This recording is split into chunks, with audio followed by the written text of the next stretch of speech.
אמרתי כבר שאם צריך נילחם בציפורניים. Prime Minister Benjamin Netanyahu on Thursday said Israelis were ready to, quote, fight with their fingernails. It was a thinly veiled rebuff to U.S. President Joe Biden after he said he had paused a weapons shipment due to Israel's plans for a military operation in Gaza. Biden warned Israel he will not support an invasion of the city of Rafah without adequate safeguards for the civilian population, as an estimated half of Gaza's 2.3 million residents have sought shelter there.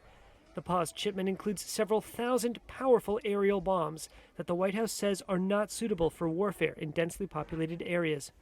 It's now plain what we suspected all along. Joe Biden's de facto position is for a Hamas victory over Israel. That pause provoked fiery criticism from Republicans in Congress, who characterized the holdup of a single weapons shipment as tantamount to the betrayal of an ally. Here's Oklahoma Senator Tom Cotton. Hamas wins if it survives in Rafah, and Joe Biden has threatened to withhold weapons from Israel for fighting in Rafah. The Pentagon dismissed the criticism from Senate Republicans, listing the massive amounts of military aid that has flowed from the U.S. to Israel, including missile defense capabilities. As you know, we've provided billions of dollars in security assistance to Israel. Last month, American forces assisted in shooting down hundreds of Iranian drones and rockets aimed at Israel.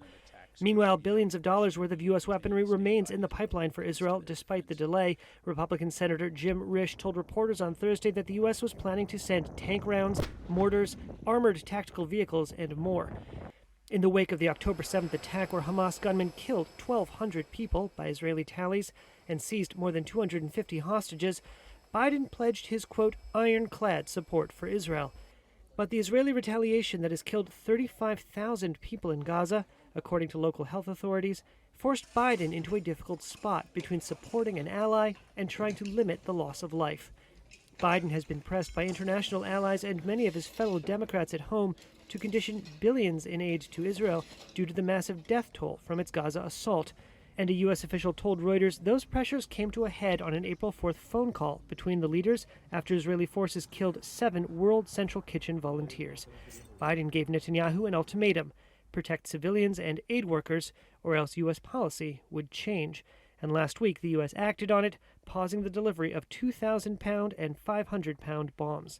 In an interview with CNN Wednesday night, Biden said, quote, civilians have been killed in Gaza as a consequence of those bombs and other ways in which they go after population centers.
When we speak about difficulties within the IDF, it would be for the long range or the medium one.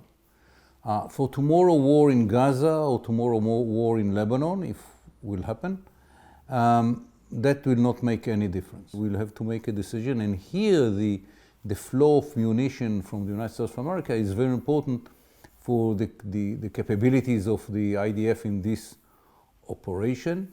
For the operation in Rafah, which is not so complicated as the one in Lebanon, I think that we have enough munition at the moment. I don't see any substitute to the United States of America at the moment, but it is clear for us that we are going to invest a lot of money to be better positioned to produce for ourselves in the future what we need. They can do whatever they want to do.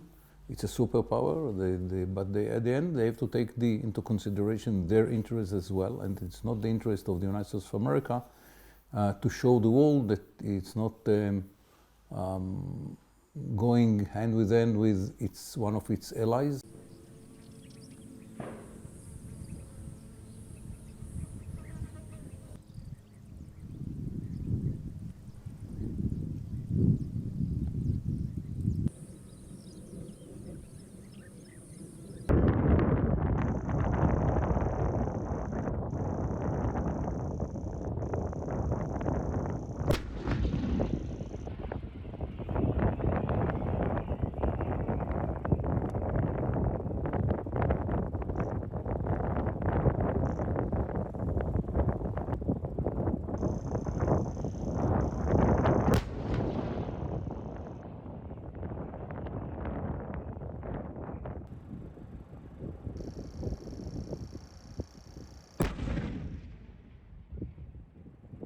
احمل احمل يا اولاد.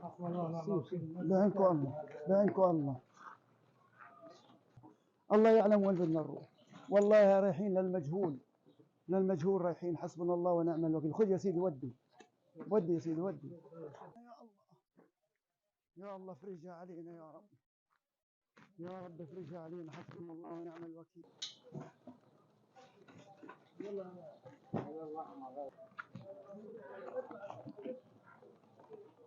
هذه والله قد هذه فيها فيش هناك. مين قال لا؟